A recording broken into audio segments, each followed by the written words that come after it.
बिस्मिल्लाहिर्रहमानिर्रहीम। अब हम जो चीज़ शुरू कर रहे हैं वो है इन्फेक्शन जो कि डिफरेंट सिस्टम्स की इन्वॉल्वमेंट करते हैं।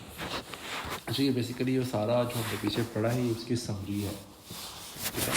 अच्छा, नॉर्मल फ्लोरा से क्या मुराद है? वो वाले ऑर्गेनिज्म जो नॉर्मली आपके इस एरिया में मौजूद होते हैं। ठीक है। अच्छा, स्किन के ऊपर नॉर्मली कौन सा ऑर्गेनिज्म मौजूद होता है? स्टेफ एपिडर्मिडस। ठीक है। नोज़ के अंदर भी स्टेफ एपिडर्मिडस और स्टेफ ऑरियस भी मौजूद होता है। इस वजह से अगर आप की नोज़ के अंदर बॉयल हो तो आप उसको पिक नहीं करें, उसको प्रिक नहीं करना चाहिए। ठीक है। प्रिक करने से क्या हो सकता है कि नोज़ जो है कनेक्टेड होता है आपके ब्रेन के साथ, तो आपकी जो नोज़ की ब्लड सप्लाई है वो आपकी ब्रेन की वीनस सप्लाई से कनेक्टेड होती है। ठीक है। तो पेशेंट को सीवीटी हो सकती है। अगर आपकी नाक में नोज़ हो तो उसको कभी भी प्रिक नहीं करना चाहिए। अच्छा, ओरोफेरिंक्स, नॉर्मली ओरोफेरिंक्स के अंदर वेरियस ग्रुप ऑफ स्ट्रेप्टोकोकाई होता है। इस वजह से जिन पेशेंट्स की बैड ओरल हाइजीन होती है उनको अगर पहले से रूमेटिक हार्ट डिजीज़ हो तो उनको खदशा होता है इन्फेक्टिव एंडोकार्डाइटिस होने का। ठीक है। अच्छा, dental plaques, strep mutans, colon के अंदर बैक्टीरियोइडाइड्स फ्रेजाइलिस होते हैं, इकोलाई भी होते हैं, और वजाइना के अंदर नॉर्मली लैक्टोबैसिलस होते हैं। इकोलाई और गोबी स्ट्रेप्टोकोकाई भी होते हैं। इस वजह से न्यूनेटल मेनिंजाइटिस के अंदर ये ऑर्गेनिजम्स बहुत इंपॉर्टेंट होते हैं। अगर बच्चे के अंदर मेनिंजाइटिस हो तो न्यू बॉर्न बेबी के अंदर, तो उसमें हम लोग इकोलाई और गोबी स्ट्रेप्टोकोकाई को भी सोचते होते हैं। अच्छा, ऐसे ऑर्गेनिज्म जिससे जो कि फूड बोर्न इलनेस करवाते हैं, जो किसी खाने से एसोसिएटेड है, तो क्या क्या आपको मिल सकते हैं? क्लू कैसे मिल सकते हैं? अच्छा, स्टेफ ऑरियस और बैसिलस सिफिलिस का जो फूड पॉइजनिंग होगी वो पेशेंट एक्यूटली प्रेजेंट हो जाएगा, मीन्स के विद इन आवर्स। वाई? क्योंकि इनके साथ होता है प्री फॉर्म्ड टॉक्सिन खाने में पहले से मौजूद होता है। इस वजह से वो पेशेंट जल्दी प्रेजेंट हो जाता है, अर्ली प्रेजेंटेशन। ठीक है। Starts quickly, ends quickly. अच्छा, बी सीरियस, बैसिलस सीरियस, इसके साथ मैंने क्या कहा था? लफ्ज़ याद रखना है, चावल, राइस, रीहीटेड राइस। ठीक है। क्लोस्ट्रीडियम बोtulinum के साथ केन्ड फूड्स। ठीक है, केन्ड फूड्स और हनी, गुटी देते हैं जो बच्चों को, तो कहते हैं कि शहद से बच्चे को बोtulinum हो सकता है। ठीक है। क्लोस्ट्रीडियम परफिंजियस के साथ एसोसिएशन है रीहीटेड मीट की, इससे पेशेंट को क्या होगा? Bloody diarrhoea. ठीक है। मीट के साथ क्लोस्ट्रीडियम परफिंजियस, अंडरकुक्ड मीट के साथ इकोलाई O157H7, और इससे पेशेंट को क्या हो सकता है? Haemolytic anaemia syndrome / TTP। Listeria मोनोसाइटोजेनिस किस चीज़ का साइट एसोसिएटेड है? डेली मीट्स के साथ। ठीक है। और चीज़ के साथ। साल्मोनेला पोल्ट्री के साथ। स्टेफ ऑरियस डेयरी प्रोडक्ट्स के साथ, मीट्स, मायोनीज। ठीक है। और स्टेफ ऑरियस की प्रेजेंटेशन जैसे इसमें हमने पढ़ा था कैसी होती है? अर्ली प्रेजेंटेशन होती है ड्यू टू, जो मैंने पहले बात की थी, प्री फॉर्म्ड टॉक्सिन। ये क्वेश्चन आता होता है इम्तिहान में। ठीक है। अच्छा, विब्रिया पैराहेमोलिटिकस और विब्रिया वल्निकस, ये है अंडरकुक्ड सी फूड्स के साथ, ये भी पूछा जाता होता है। ठीक है। सी फूड के साथ पैराहेमोलिटिकस। अच्छा जी, डायरिया हो, हमने देखना है कि ब्लड आ रहा है या सिंपल वाटरी डायरिया है। ब्लड डायरिया करने वाले कौन कौन से ऑर्गेनिजम्स हैं? कंपाइलोबैक्टर, एंटोमीबा हिस्टोलिटिका, इंटरनोमैजिक E coli, enteroinvasive E coli, salmonella, shigella और यर्सीनिया एंटीरोकोलिटिका। ठीक है। अच्छा, कंपाइलोबैक्टर क्या होता है? ये comma shaped S shaped organisms है।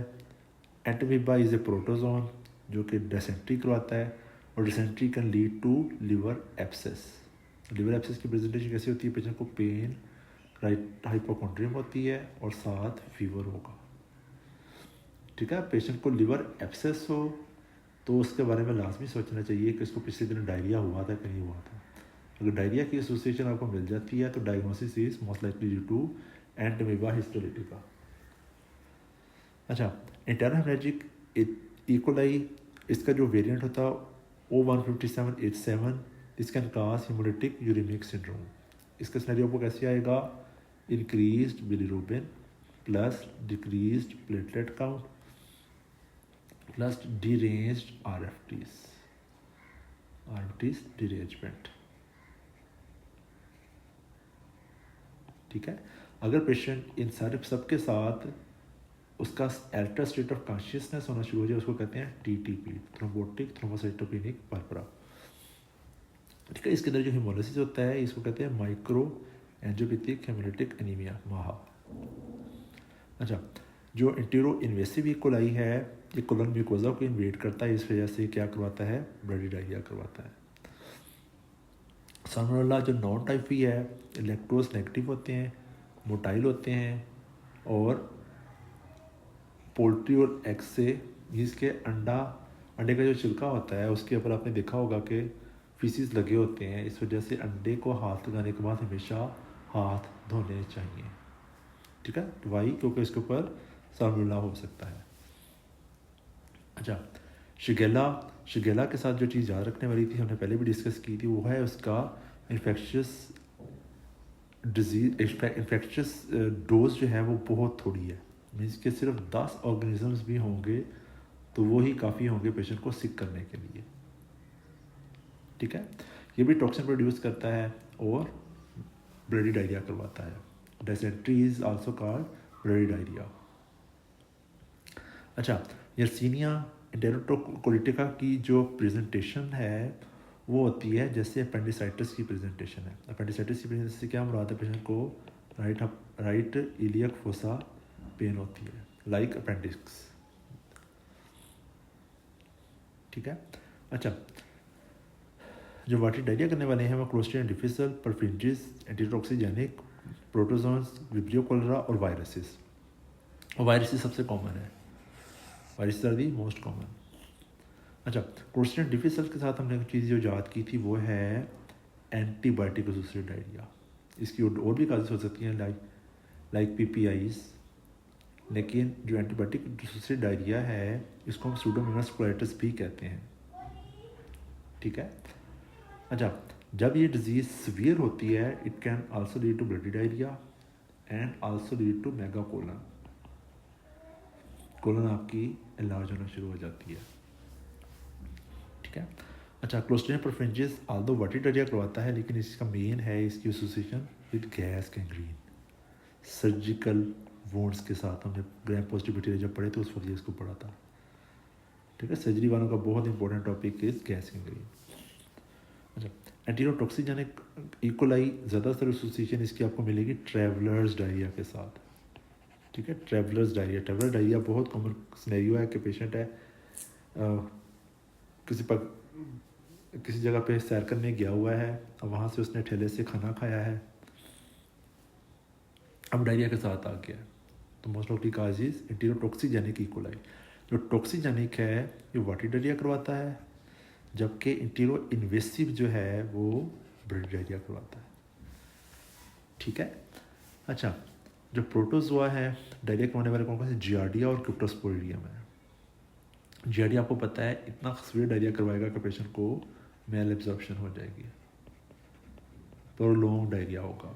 विब्रियो कोलेरा सीवियर डायरिया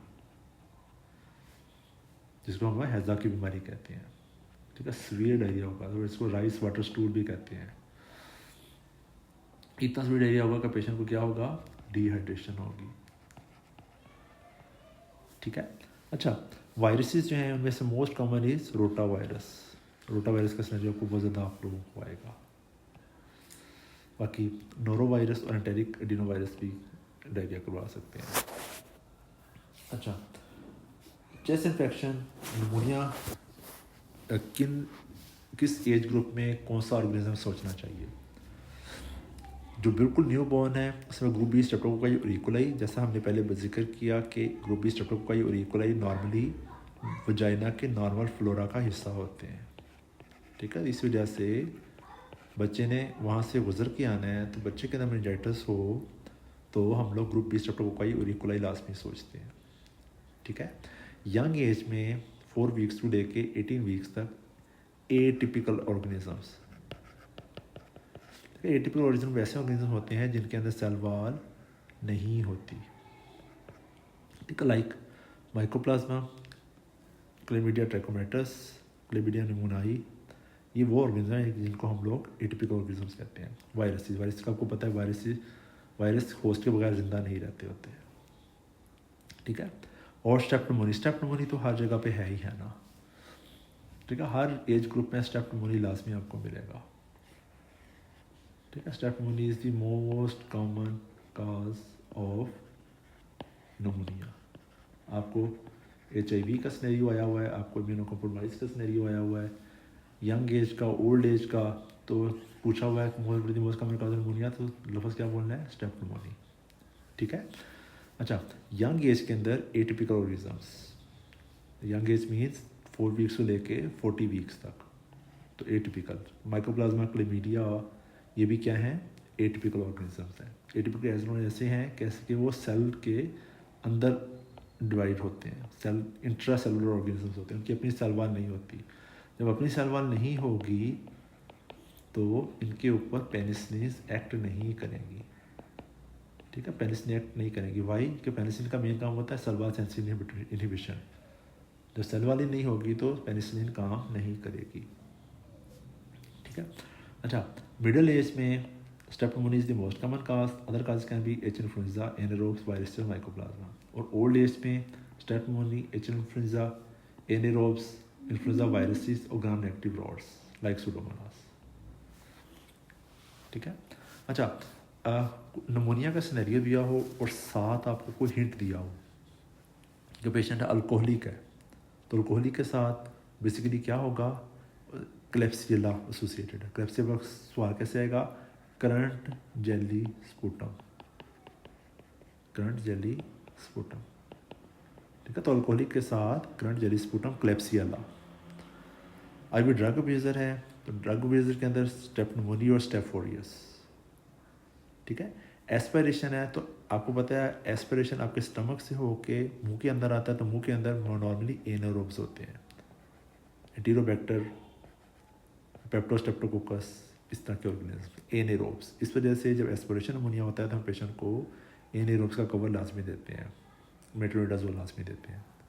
ठीक है, अच्छा, एटिपिकल ऑर्गेनिज्म कौन कौन से हैं? जैसे हमने बात की, वे वो वाले ऑर्गेनिज्म जिनके अंदर सेल वॉल नहीं होती, माइकोप्लाज्मा, क्लमीडिया, लेजिनेला और वायरसेस। ठीक है, अच्छा, सिस्टिक फाइब्रोसिस, आपको पता है सिस्टिक फाइब्रोसिस का बच्चा जो है वो बचपन से बीमार होगा। इसके अंदर आपकी जो एयरवेज होते हैं इनके अंदर सिलरी मोटिलिटी नहीं होती। सिलरी मोटिलिटी नहीं होगी तो अल्लाह ताला ने नेचुरल सिस्टम रखा हुआ है कि आपकी म्यूकस जब मसलसल मूव करती रहती है, पास आउट हो जाती है। इनमें पास आउट नहीं होती, म्यूकस थिक भी हो जाती है। जब थिक होगी, ब्लॉकेज होगी तो इन्फेक्शन होगा, इन्फेक्शन होगा तो एयरवेज की डिस्ट्रक्शन होगी तो एयरवेज डायलेट हो जाएंगी, और डायलेटेशन को हम कहते हैं ब्रोंकाई एक्टेसिस। ठीक है, ब्रोंकाइटिस के अंदर सुडोमोनास, स्टेफोरिया, स्टेप्टोमोनी, ब्रोंकोल्डीरिया, ये बड़े बड़े ऑर्गेनिजम्स आपकी ब्रोंकाइटिस के साथ एसोसिएटेड है। ठीक है, ब्रोंकाइटिस की एक काज इज सिस्टिक फाइब्रोसिस। अच्छा, जो इम्यूनो कॉम्प्रोमाइज पेशेंट्स होते हैं उनके अंदर स्टेफोरियस, ग्राम नेगेटिव रॉड्स, फंगाई और वायरसेस और न्यूमोसिस्टिस का आना, ये जरूरी है। ठीक है, hospital required patient after 48 hours of admissions pneumonia के साथ है, उसको कहते हैं हॉस्पिटल रिक्वायर्ड या नोजोकोमल निमोनिया। उसमें स्टेफोरिया, सुडोमोनास और ग्राम नेगेटिव रॉड्स होते हैं लाइक इकोलाई। ठीक है, अच्छा, ये क्वेश्चन बहुत आता था कि पेशेंट को फ्लू हुआ है, फ्लू के बाद अब निमोनिया हो गया,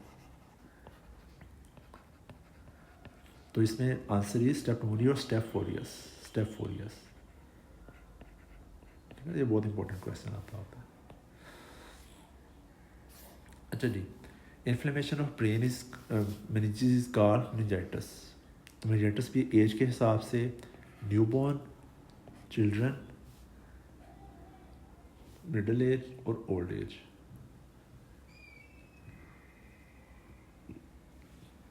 यंग एज में जैसे मैंने बात की ग्रुप बी स्ट्रेप्टोकोकाई इकोलाई और लिस्टीरिया, जबकि चिल्ड्रन के अंदर strep pneumoniae, neisseria meningitis, H influenza, group B streptococci, rhinovirus. 6 to 60 years of age में नेस्टीरिया, स्टेप निमोनी, एंटीरोवायरस और हर्पीस सिम्प्लेक्स वायरस, जबकि ओल्डर एज में स्टेप निमोनी।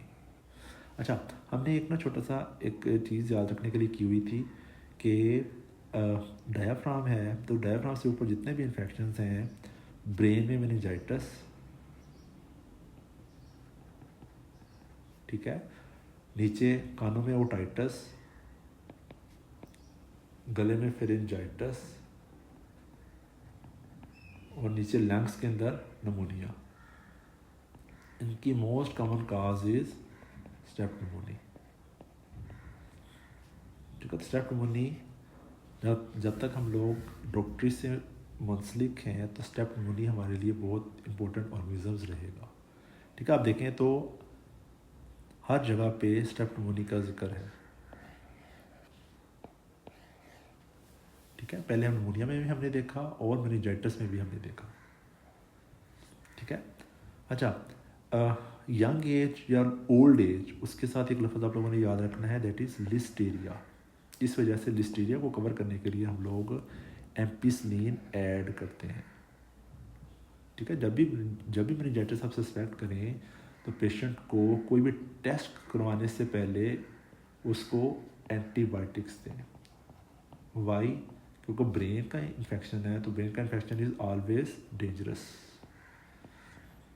ठीक है, तो ट्रीट पहले काट देना है। आपको क्वेश्चन आएगा कि आप पेरिफेरी में बैठे हुए हैं, आप पेशेंट आता है फीवर, हेडेक, वॉमिटिंग के साथ, आप सस्पेक्ट करते हैं मेनिंजाइटिस है, तो पहला काम क्या करोगे?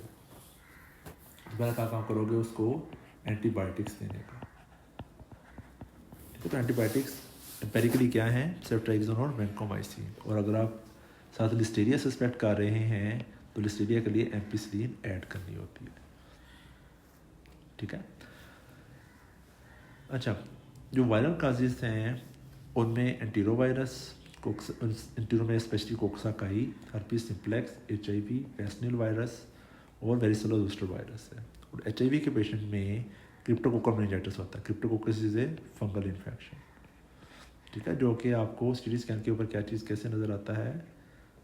रिंग एनहांसिंग लीयंस नज़र आती है। और इसके लिए हम लोग क्रिप्टोकोकस का था एक लफ्ज़ और क्या याद किया था? India ink stand.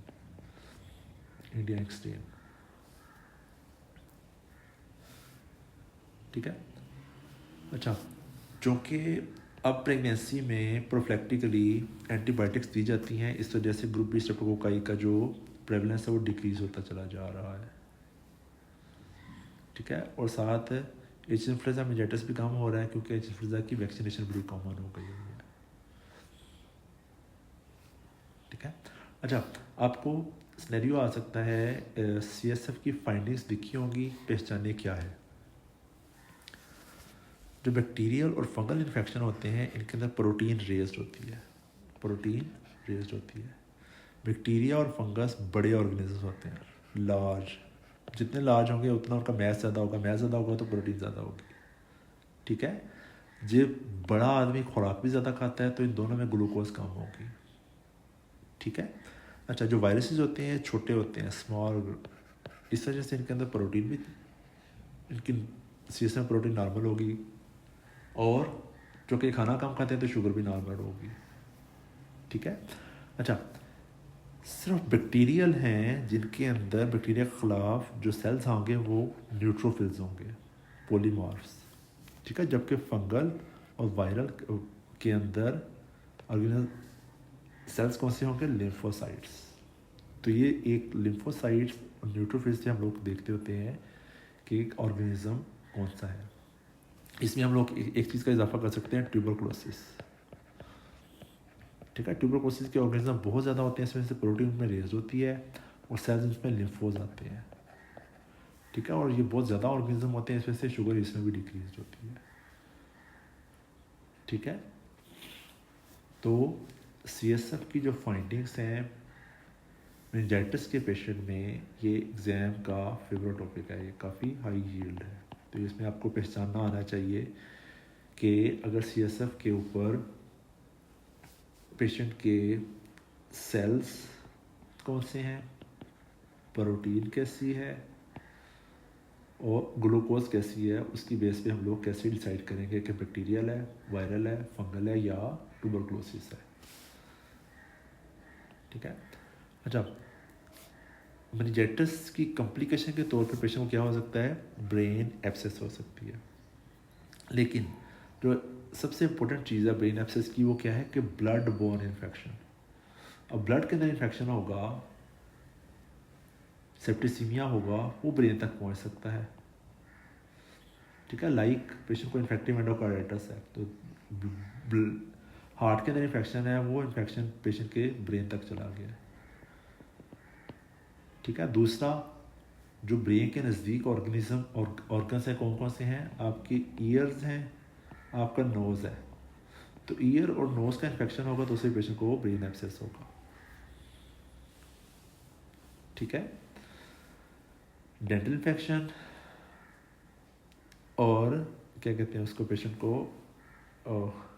Otitis media, मेट्रोडाइटिस,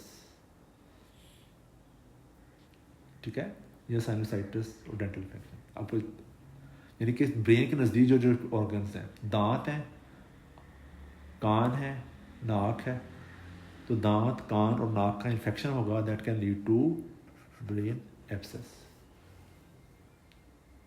ठीक है।